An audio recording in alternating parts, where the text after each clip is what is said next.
Welcome back to another technical video. Today we'll be going through your question, answering it, and hopefully finding that solution that you need. Guys, remember to stay just a little bit crazy like me, and hopefully you find that resolution you need.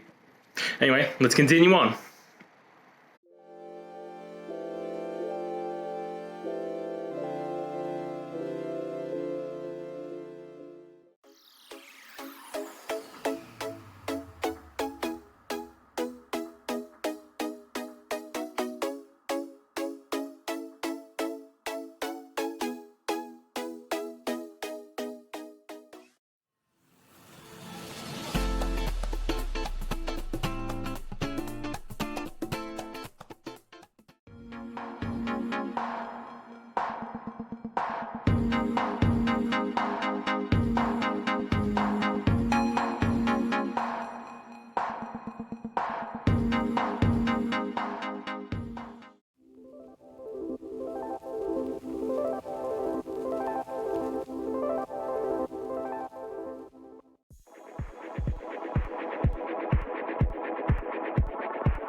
And that's it, guys.